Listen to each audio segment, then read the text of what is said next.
So we've talked about transfers and freshmen to watch, position battles and all that. Spring practice starts on Monday, and these veterans have the most to prove. It's now or never time for these guys to tell you who. All that and more with your Friday Locked On Vols. You are Locked On Vols, your daily podcast on the Tennessee Volunteers. Part of the Locked On Podcast Network, your team every day.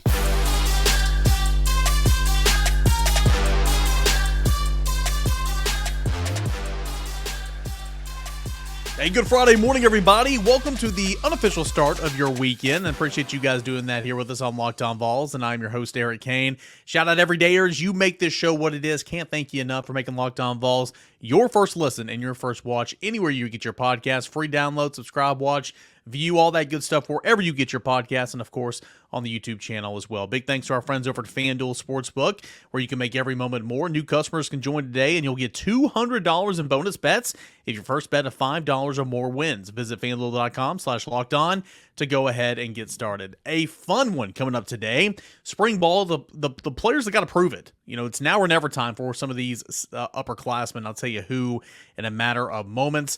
The importance of a number one seed, not just because it'd be cool and the first time Tennessee gets it in school history, but there's stats behind the importance of being the number one seed in the NCAA tournament. I'll tell you that in segment 2 and get you set for SEC baseball this weekend, Tennessee at Alabama, all that and more that's coming up in segment number 3. So, who are some players that it's kind of like put up or shut up time?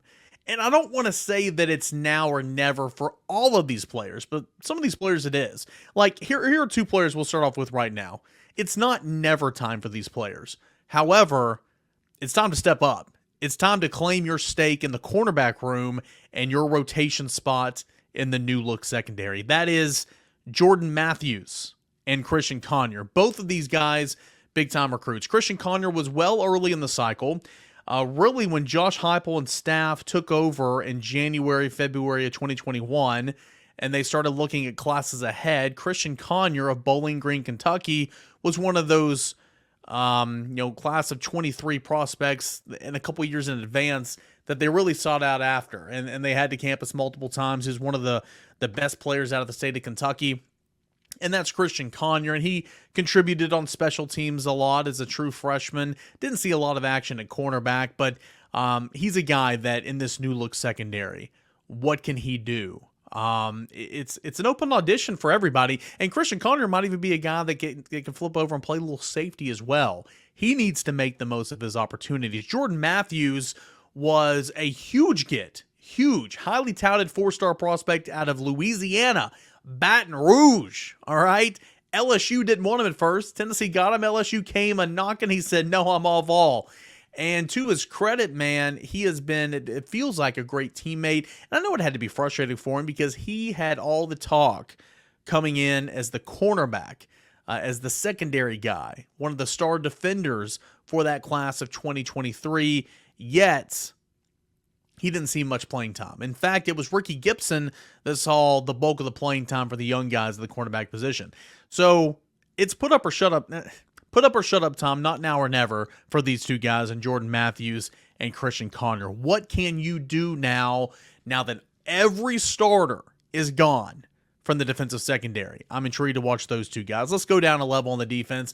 Let's go to the linebackers. We know Keenan Pili is going to be one of the starting inside linebackers as he was entering the 2023 season. Unfortunately, he got hurt, with a tricep, or probably, I can't remember which one it was, but he got hurt. He was out the rest of the year after the season opening game against Virginia. We know he's going to be one of those starters. Who's the other starter of the 2 linebackers on the inside? Tennessee plays a base 4-2-5. Who's going to be that other starter? And it's very important because Brian Jean-Marie, who force-fed these young guys, and I love that he did that last year, he's gone. He's at Michigan now. You're starting over, essentially. William Inge coming in, and I don't know him very well, but I was really impressed. He won the press conference. I was really impressed with his press conference a couple weeks ago, and I can't wait to get around him and see how he coaches these guys in spring practice. But it's a new slate. You got a new coach. And it might seem minute, it might seem silly or not a very big deal, but when he is your position coach, everything you do in practice can change. The drills that he likes to drill, the warm-ups that he likes to warm up, how he goes about coaching individual periods, it's all different. And so for these young guys to adapt and learn and grow and develop a relationship with William Inge, it's going to be important. But even these young guys, Elijah Herring, who was thrusted into action, led Tennessee in tackles last year, I thought had some strength specifically against the run, but when he got in space, I thought he struggled a little bit. He's not going to be practicing in spring because he's got a cleanup surgery. He'll be recuperating from a cleanup surgery, and that's unfortunate for him because he needs reps. But Jeremiah Thielander, Arian Carter, who's coming off the season-ending injury, Caleb Perry, these guys have an awful lot to prove. Brian Jean-Marie played a freshman or a young linebacker or a specific linebacker that was kind of down the depth chart a little bit in third down roles. And that was Elijah Herring as a true freshman, and that was Caleb Perry last year. Does that role go away? I don't know. Arian Carter, who I think is going to be a stud and who everybody was pumped up and excited about, got his toes wet, did a couple of nice things, never felt like he was all the way settled in before his injury. Big spring coming up for Arian Carter. And Jeremiah Thielander, who started taking snaps away from Elijah Herring. I like the way Jeremiah Thielander ended last season. But again, new coach, new opportunity. So even though I like Jeremiah Thielander's freshman year, I like the potential of Arian Carter, and a guy like Caleb Perry, still a whole lot to prove this year in spring practice, and it starts on Monday. Let's go to wide receivers. We talk about the return of Brew McCoy, who's going to be sitting out of spring practice, obviously. Squirrel White, who was Tennessee's leading receiver last year. We talk about the addition of Chris Brazzell and all that. The three veterans that I think it's now or never. We can put this in the category as now or never. That's Dont'e Thornton, who saw his replacement come in Chris Brazzell. Tennessee went out to get Dont'e Thornton to be the big splash in the offense after losing Cedric Tillman, after losing the Biletnikoff Award winner and Jalen Hyatt.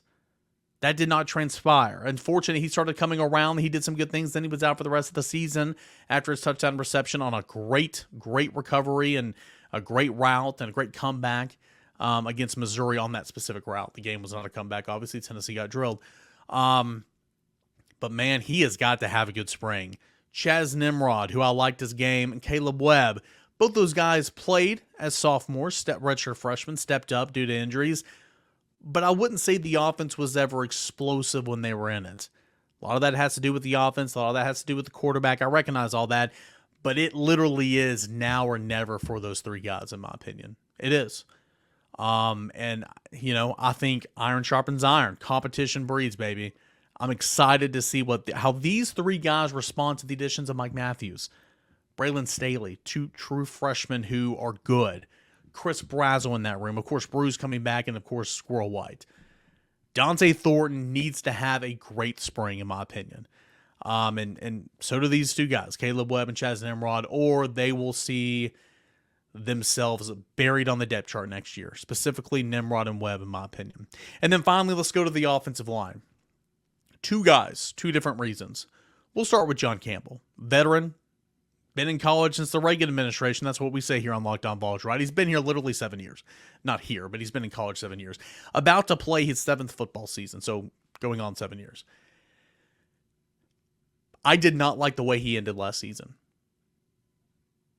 I'm not questioning his integrity. I'm not questioning his toughness or anything.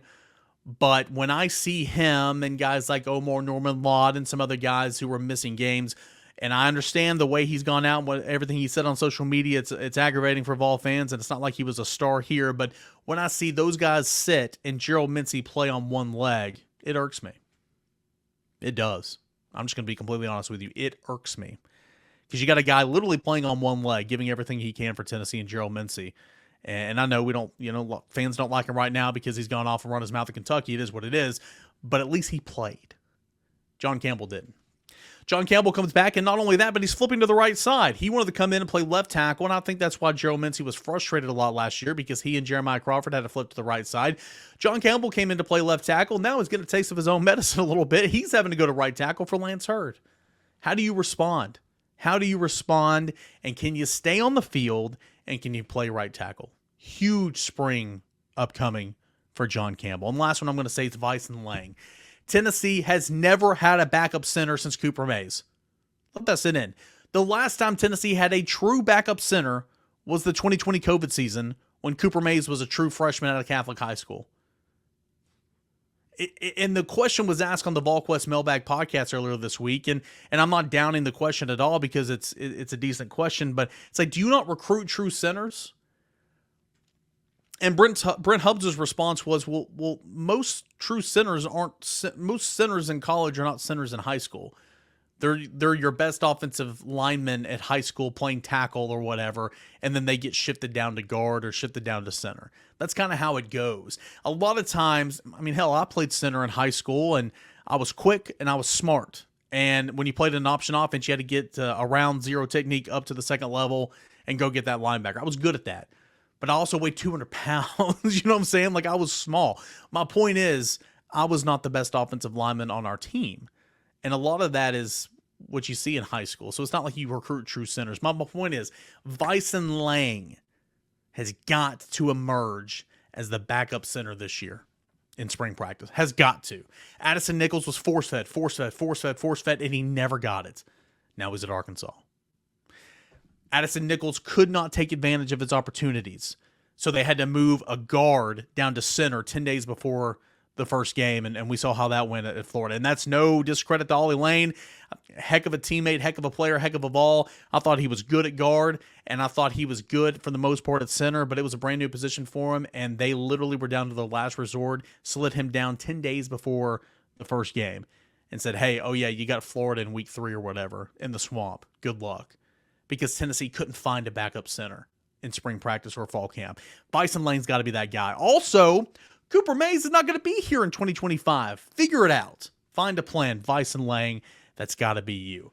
All right. I'm intrigued to see what these guys look like, how these guys adapt, and what these guys prove in spring practice. It is a massive, massive month upcoming for these guys, and I'm excited to see how they do it, what they prove. Hey, when we come back, we got plenty to get into. We will tell you the importance of being a number 1 seed in the NCAA tournament. That's coming up next right here on Locked On Vols.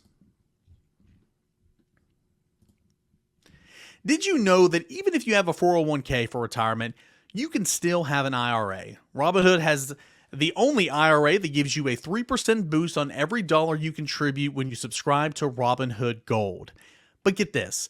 Now through April the 30th, Robinhood is even boosting every single dollar you transfer in from other retirement accounts with a 3% match. That's right, no cap on the 3% match. Robinhood Gold gets you the most for your retirement thanks to their IRA with a 3% match. This offer is good only through April the 30th. Get started at robinhood.com/boost. Subscription fees apply, and now for some legal info. Claim as of Q1 2024 validated by Radius Global Market Research. Investing involves risk, including loss. Limitations apply to IRAs and 401ks. 3% match requires Robinhood Gold for 1 year from the date of the first 3% match. Must keep Robinhood IRA for 5 years. The 3% matching on transfers is subject to specific terms and conditions. Robinhood IRA available to U.S. customers in good standing. Robinhood Financial LLC, member SIPC, is a registered broker-dealer. And now I want to tell you about our friends over at Amazon Fire TV. Fire TV is your destination for sports, from live games to highlights to in-depth analysis. Fire TV offers amazing viewing experiences with smart TVs, as well as a Fire Stick that you can plug into your existing TV that provides access to millions of movies and TV episodes, as well as free and live TV. Whether it's opening weekend for baseball or college basketball tournament, you're going to want to have a Fire TV. Fire TV recently created the Fire TV channels to deliver constant supply of the latest videos from your favorite sports brands, all for free. That includes all of us at the Locked On Podcast Network, big pro leagues and college conferences as well. Fire TV channels let you dive into all the game analytics, analysis, highlights, and more to keep you up to date on the latest of the world of sports, March Madness, NBA, MLB, and a whole lot more. Not to mention great news, entertainment, gaming, travel, cooking videos as well. Check out Fire TV channels on Fire TV and Alexa devices. If you haven't checked out Fire TV channels, you should. Trust me on this. To learn more, visit www.amazon.com/LockedOnFireTV. More to come as we continue on with a Friday edition of Locked On Vols. All right, guys, the importance of a number one seed. Well, before we kind of dive into this, we know who Tennessee is going to play in the opening round of the SEC tournament later today at 1 o'clock Eastern Time, 12 Central in Nashville, Bridgestone Arena, and that is going to be the 9th seed in the SEC tournament, Mississippi State. Mississippi State took down LSU, the 8th seed, 70-60 in game number 1 on Thursday afternoon. It will be a quad one opportunity for both teams, so again, when you're looking at resumes and trying to be a number one seed, which we'll talk about here in a moment, another quad one win is going to help you out. The last time these two teams played, it was at in Starkville on January the 10th, where Tennessee fell 77-72. With a win today, Tennessee over Mississippi State, if it prevails that way, Tennessee will have beaten every team from the Southeastern Conference this year. So, coming up later today at 1 o'clock, it'll be Tennessee, the 1 seed in the SEC tournament, against the 9th seeded Mississippi State Bulldogs, and that is how Tennessee's SEC tournament will get underway. Now, here's an interesting article that I found. Shout out General's Quarters. Somebody linked this on the General's Quarters, and I kind of dove down into it, and I read it, and I'm like, well, this is kind of interesting. I think the audience here at Locked On Vols will enjoy this. This is from NCAA.com, an article published on January the 31st of this year. From Eric Vander Voort, I believe is how you say his name. It goes through and it shows the importance of being a number one seed, showing how many times number one seeds throughout the history of the NCAA tournament since 1985 when the tournament expanded to 64 teams. It shows you how many times a seed line, 1 through 16, has reached a Final Four, has reached the championship game, and has won the national championship. So I've said a lot of times throughout this conversation this week and last week that yes, being the number one seed would be really, really cool. Obviously, it's the number one seed. You have the quote unquote easiest path for a reason, but Tennessee's never had a number one seed in its program history. So I think that would be really, really neat and really, really cool. Also, you're just going to keep on winning, and that's only going to help you out if you get a number one seed. But is it the end of the world if you don't get a number one seed? I still believe it's not the end of the world. However, if you're talking about reaching Final Fours, and you're talking about reaching the national championship game, and you're talking about winning the national championship game, being a number one seed is on your side. All right, check this out. According to this article, again, since 1985, when the tournament field expanded to 64 teams, you have 60 number one seeds who have reached the Final Four. 32 number two seeds have reached the Final Four. And then so on and so forth. I'm not even going to spend a whole lot of time on seed lines lower than 2, because if Tennessee's not a 1, it's a 2. But 17 number 3 seeds have reached the Final Four. 14 times a 4 seed has reached the Final Four, and so on and so forth. So if you were number 1 seed since 1985, 60 times a 1 seed has reached the Final Four. 37 times of those 60, a number 1 seed has reached the national championship game. 24 times a 1 seed has won the national championship. So since 1985, 24 times, 24 years, a number 1 seed has won the NCAA tournament. So when you stack that up there against the 2 line, again, 32 times a 2 seeds reached the Final Four since 1985. 12 times a 2 seed has reached the national championship game, and it's been victorious 5 times since the field expanded to 64 teams in 1985. So again, you will still have a great opportunity to reach the Final Four. You will still have a great opportunity to claim a national championship. But the numbers, but the stats show you that if you are a number 1 seed, it's going to be an easier road, a much, much easier road. Little notes here at the bottom. Of the 38 national championships, or champions since 1985, 24 of them have been number 1 seeds. 12 of the past 16 title winners have come from the top line. As crazy as March can be, The best teams of the regular season often have the most success in postseason. That's good news for the Vols, who won the SEC regular season title. Crazy upsets are what sticks out in our mind. March Madness is called March Madness for a reason. They are some of the most memorable moments of the tournament and will show up on the one shining moment. But even if a top seed is eliminated early, there are always, most likely, 3 other number 1 seeds left. But expect at least some of the unexpected. It goes on to say, even with the success of number 1 seeds in the Final Four in the championship game, there has only been one Final Four in which all 4 top seeds from the field made it.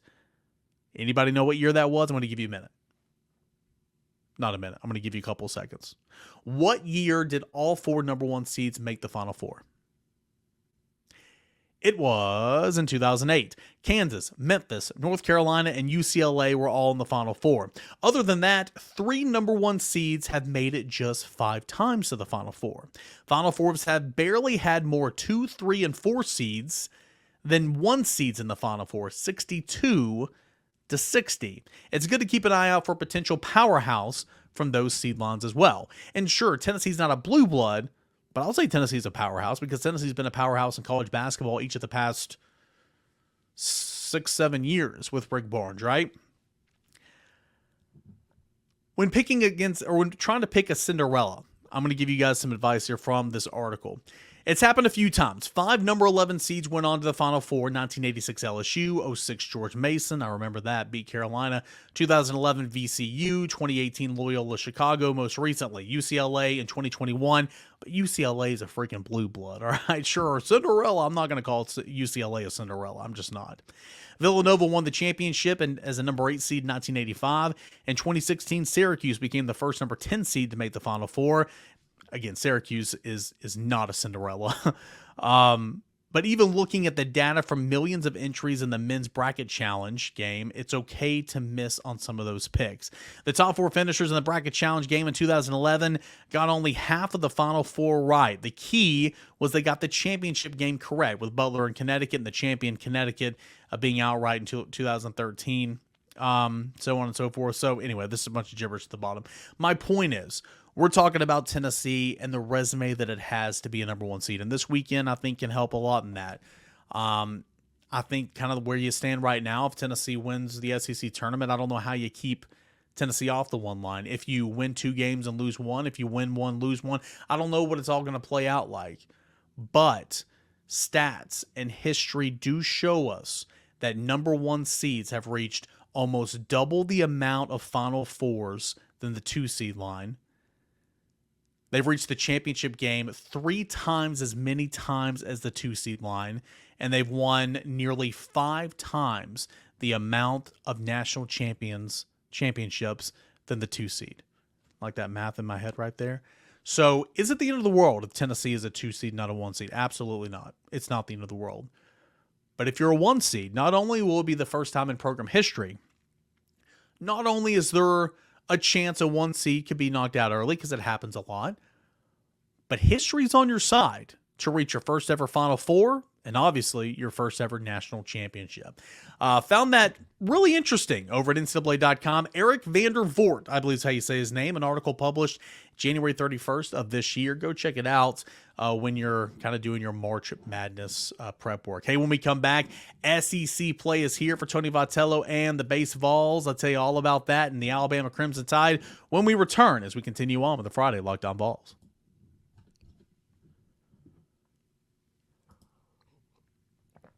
This week's March Madness bracket highlight is brought to you by our friends over at Nissan.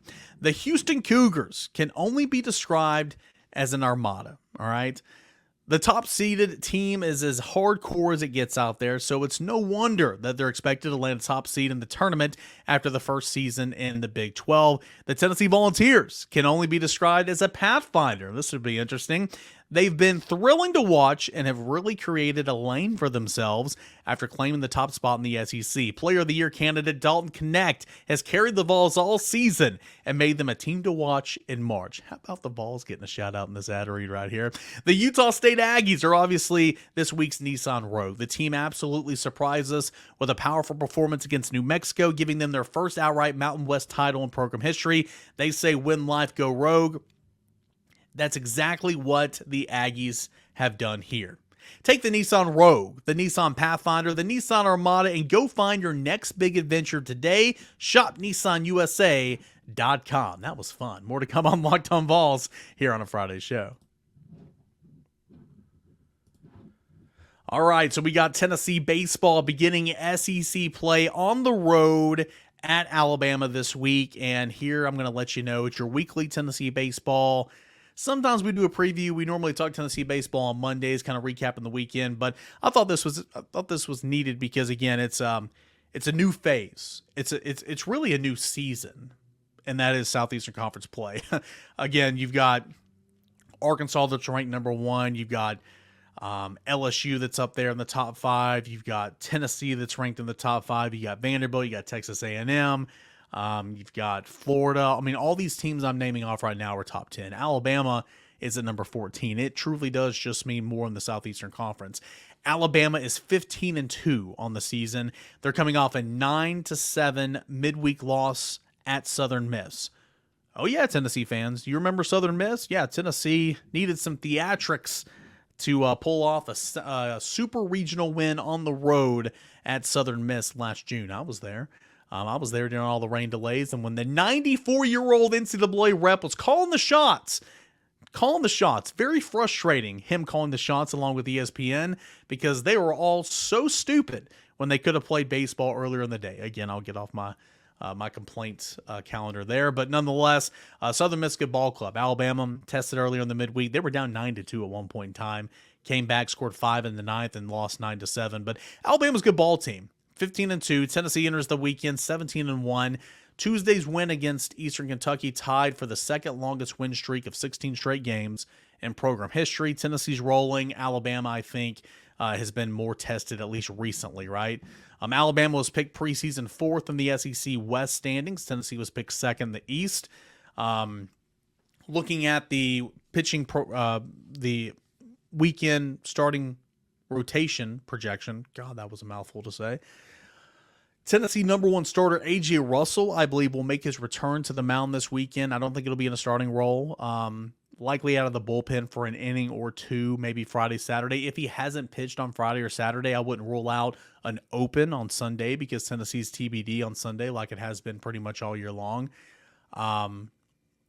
But A.J. Russell will make his return, or he's expected to make his return to the mound. He's missed the last 2.5 weeks, or 3 weeks by Friday, with general soreness, and he was really good against Texas Tech in the opener, and they need to get him back and get him stretched out. So he'll pitch a little bit this weekend. He'll continue to get stretched out, and then ultimately he'll find a spot in the rotation here in a little bit. But A.J. Causey's going to go on Friday. Drew Beam's going to go on Saturday, and we'll see what happens on Sunday. Ben Hess is the Friday night starter for Alabama. Pretty good, big right-handed pitcher, burly guy, 3-0 on the season, 2.65 ERA. He's got a fastball that sits 93 to 95. He's got a slider that locates at 87, curveball at 77, changeup at 87. Number 2 starter for Alabama is a Louisville transfer, Greg Ferrone. 1-5, 5.33 ERA last year at Louisville. So far this season, doing really well, 2-0 and a 1.72 ERA. Hagen Banks is going to get the start on Sunday for Alabama. He's only made 1 start this season. It was last weekend. Looked like he was opening a bullpen game. He's made 2 appearances, but they also have Austin Morris, who's pitched well out of the bullpen, Zane Adams, who's been a midweek starter, who's been really good, Aiden Moza, who's made several weekend starts this year. Pitching has been really good, along with Alton Davis II, who already has 3 saves out of the bullpen and who led the SEC, I believe, with 8 saves a season ago. Pitching staff's good for Alabama.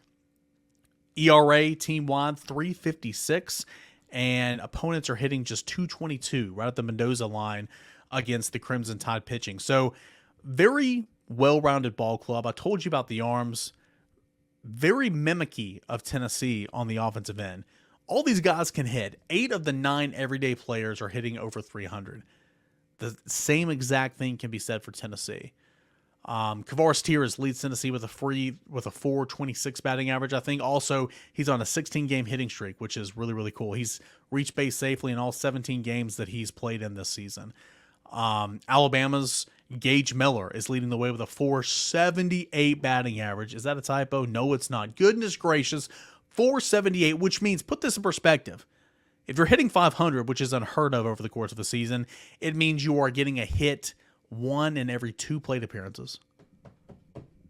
Wow. Or at-bats. 1 in every 2 at-bats, you're getting a hit. That is what Gage Miller's essentially doing right now.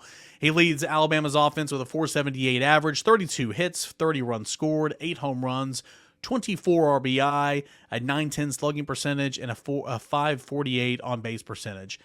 Junior college transfer. Think he's ready for SEC ball? We'll see. Gage Miller leading the way for Alabama. Bryce Eblin, senior second baseman, hitting 397, so nearly 400. You got Mac Gusante, catcher, senior, hitting 378 in 14 games. Ole Miss transfer outfielder TJ McCants. That's a name if you watch SEC baseball. He's now at Alabama. He's hitting 361. He's stolen 6 bases this year. Also 6 home runs, 23 RBI. He's been a huge addition to that order for Alabama. And then even the bottom of the order guys like Rutgers transfer outfielder Evan Slight hitting 344. Freshman shortstop Justin LeBron hitting 333. First baseman Mason Sweeney hitting 333. Outfielder Ian Poltz hitting 313. This order is deep and dangerous, just like Tennessee's. Team-wide batting average of 343. And they've stolen all 15 bases that they've attempted this year. So a really good running team. My point is this. Tennessee's going to be tested every single week in SEC play. It truly does just mean more. Alabama is a team that mimics Tennessee in many, many ways. Very good offense, strong arms. It's going to be a test for Tennessee this weekend. It is going to be a test. It's a good Alabama club. Tennessee will play better teams this year, certainly, but this is a good Alabama club. And I'm excited to see what Tennessee looks like this weekend. And if you're a member over at VolQuest.com, I'll keep you covered and updated all weekend long. And, of course, we'll touch base on Monday's show with how Tennessee did over the weekend and the opening SEC series of the season. But also, we'll tell you all about where Tennessee is going to be playing in the NCAA tournament. Will Tennessee be a 1 seed?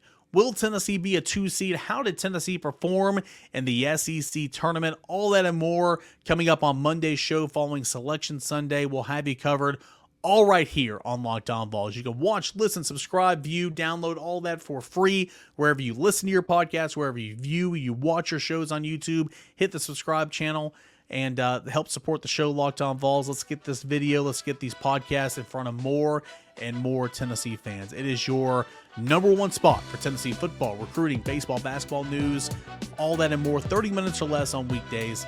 We call it Locked On Vols. Guys, thank you for being here every day. Appreciate you. Have a safe and fun weekend, and let's get back after it on Monday. This is Locked On Vols.